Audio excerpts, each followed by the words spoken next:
my goodness. Good morning. Thank you.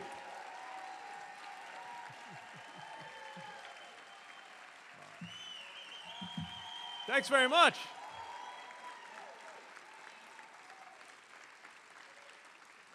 That's a fantastic Saturday morning welcome. I got to come here more often.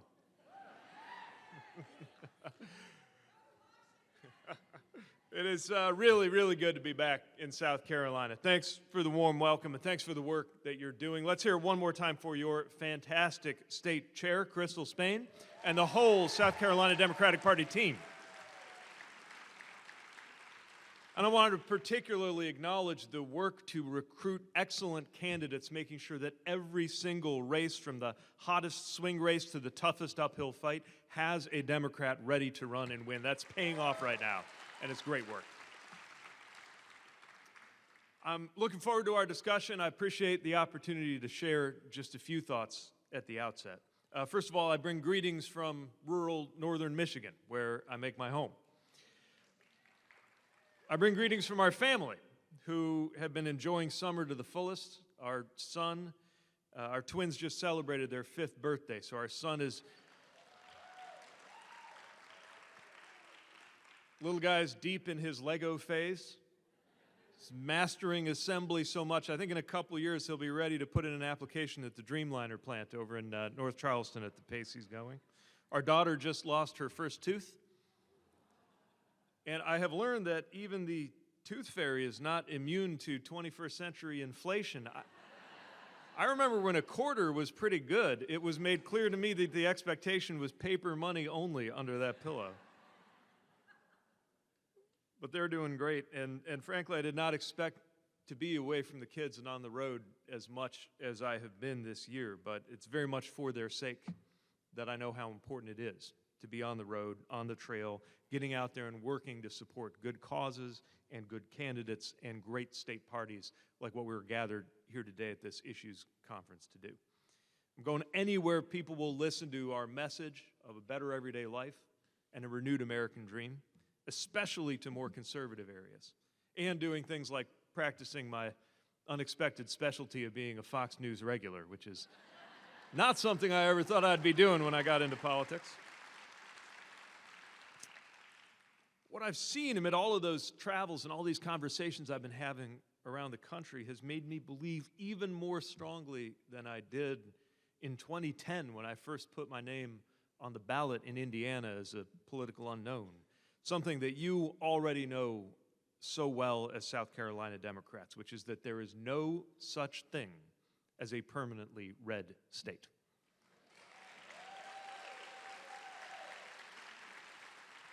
And I think this year is going a long way toward proving that. Republican rule has failed South Carolina, and it has failed the American people. We know this. The remarkable thing is they know it too. You can tell by looking at their strategy. Their strategy has demonstrated that the Republicans themselves see that they cannot run and win on their policies or on their record. Think about it. They cannot run on their policies because their policies are disastrous and unpopular. When you have spent the last 2 years cutting Medicaid, cutting SNAP, cutting education, raising health care premiums, while cutting taxes for the largest corporations and the wealthiest people in the land, you cannot run on your policies because if they ran on their policies, they would lose. And they can't run on their record because the results have been disgraceful. Since Republicans have spent the last 2 years making groceries more expensive with their tariffs, making mortgages more expensive with their deficits, and making gas more expensive with their illegal war, they cannot possibly run on their record. You can't run on a record of covering up the Epstein files and right?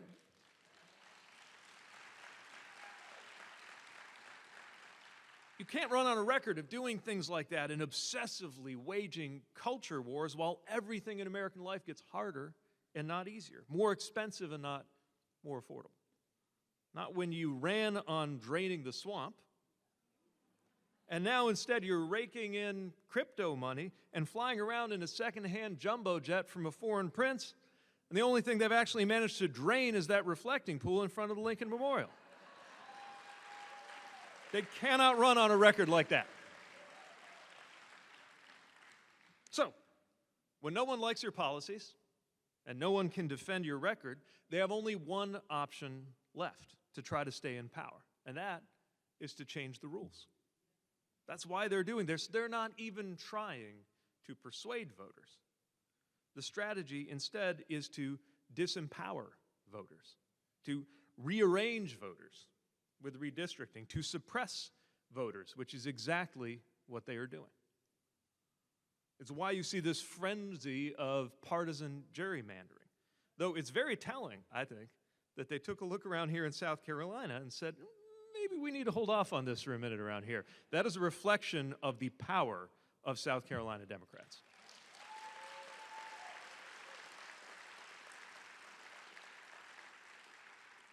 But you see this culmination of their generational project to dismantle black representation in the United States Congress across the South, culminating in the Supreme Court gutting the Voting Rights Act.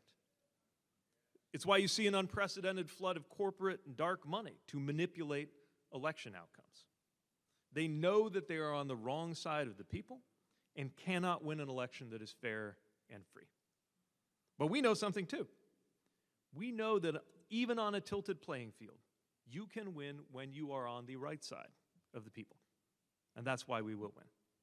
Because we know that many of our neighbors who haven't always voted our way in the past are ready for change this time around.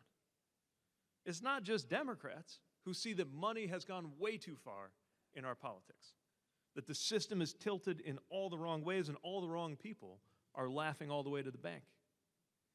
It's not just Democrats who see that things cannot go on like this, that it doesn't have to be this way, that it is increasingly not about red versus blue. It is about truth versus falsehood and right versus wrong.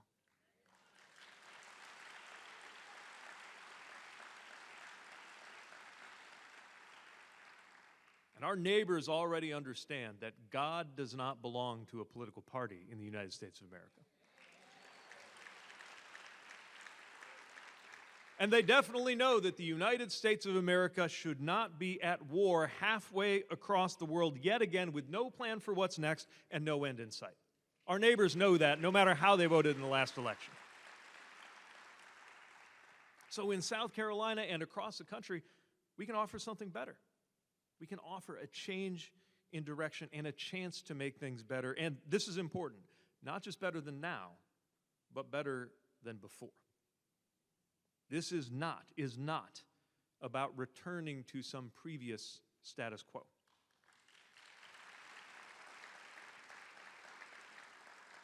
If our political and economic and social systems were serving us well for the last few decades, we would not be here right now.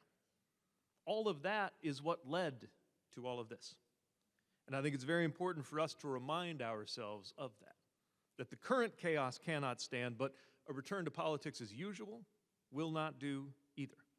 We are not here merely to reverse the damage or to offer a way to go back to the way things were. We are here to meet the future and make it better for everyone.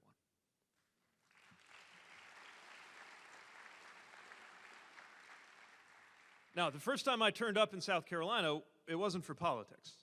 I was in uniform, sent here for combat training, a little place called Camp McCready down the road from Fort Jackson. But the first time I got to know many of you was 8 years ago when I did what any successful second-term mayor of the fourth largest city in Indiana would do and sought the nomination for the presidency. We may have even met right here in Florence, at a little field office that we opened, or at Gallivan's Ferry Stump, or around the debate that was held in Charleston. That campaign obviously did not lead me to the nomination 8 years ago, but it did lead to the enormous honor of serving as your U.S. Secretary of Transportation under President Joe Biden.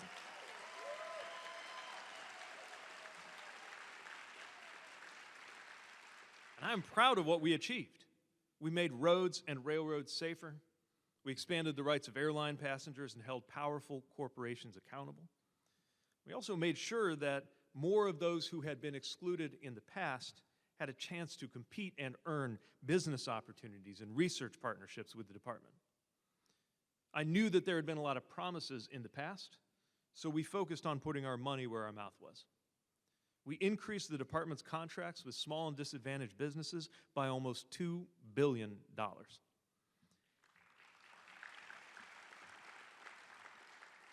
And we awarded $435 million to HBCUs doing excellent work, including Benedict College and South Carolina State here in South Carolina.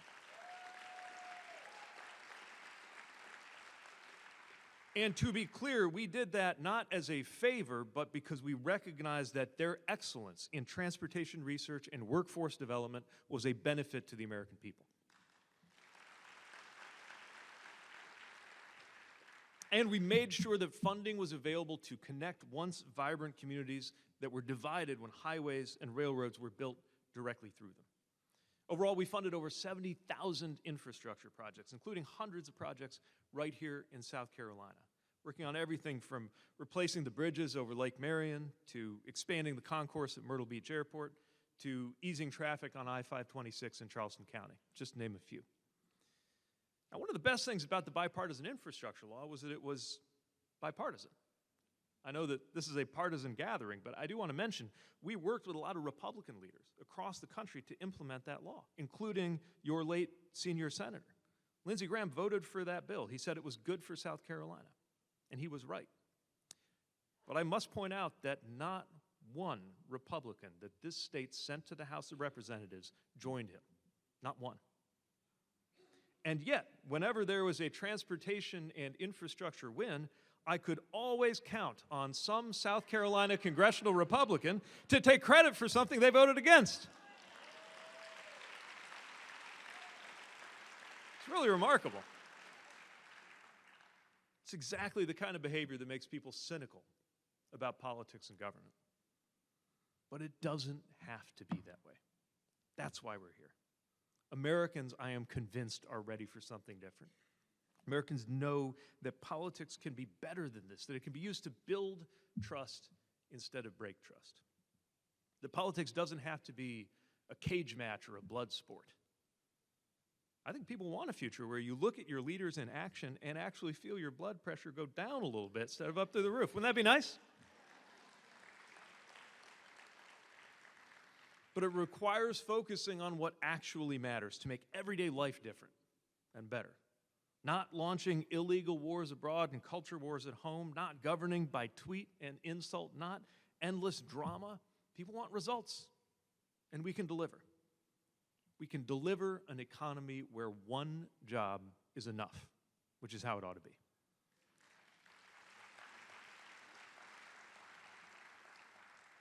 We can deliver health care not as a privilege for the few, but as a right for all.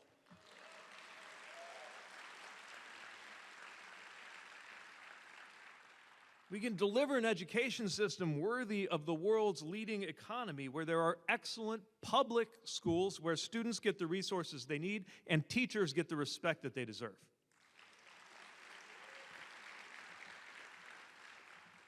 And we can make all of this possible with a tax code that sees billionaires paying at least as high a tax rate as teachers and firefighters, not a lower one like they are today.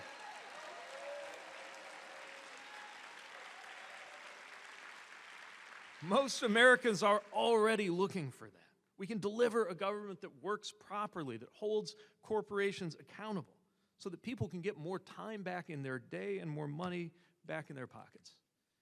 And we can deliver a government that respects people's freedom, from the freedom to criticize your government without retribution, to the freedom to be who you are and love who you love, and yes, a woman's freedom to make her own health care decisions.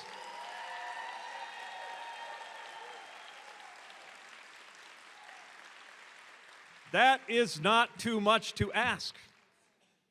But to deliver all of that, we've got to be at work immediately to deliver a better political system too. And that's the biggest thing that I want to stress. Like I said, the first time I came to this state was in uniform. And the next several times I came to this state was to ask for something, to ask for your votes when I was a candidate. And the next few times after that, I came to offer something, infrastructure funding, But now I'm here to propose something, which is that reforming our broken political system is the work of our time.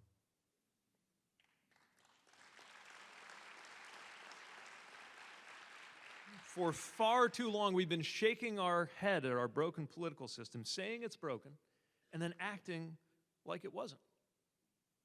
And even though it seems like I'm preaching to the choir on this, I must say there are a lot of voices in our own party saying that we can't deal with the political system until after we fix the economy. I'm here to insist that the only way to do one is to do the other at the very same time.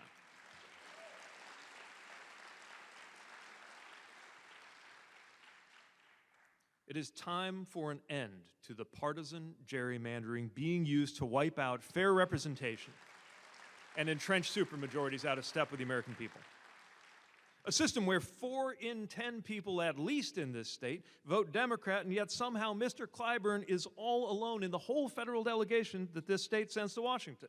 People know that that is not fair, and it's got to change.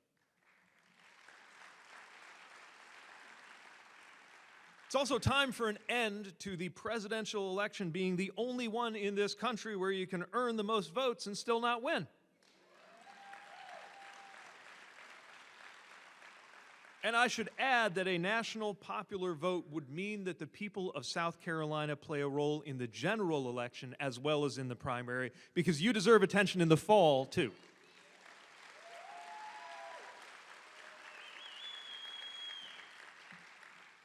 And it is time to end the descent of our judiciary and Supreme Court into a nakedly partisan institution, losing legitimacy by the day. We cannot be afraid to reform our courts, especially after what they've done. And it is definitely time to end the onslaught of dark money in our politics. And if that takes a constitutional amendment, so be it. Look, I know that down here in South Carolina, you know a lot about standing up to broken systems. You know a thing or two about standing up to injustice. And South Carolina Democrats could teach the National Party a thing or two about the relationship between the struggle for justice in our political system and the struggle for fairness in our economic policies. Where those issues meet is, I believe, the defining question of the 2020s. And I'm honored to be able to discuss it with you here at this Issues Conference. So thank you for having me, and I'm looking forward to taking some questions.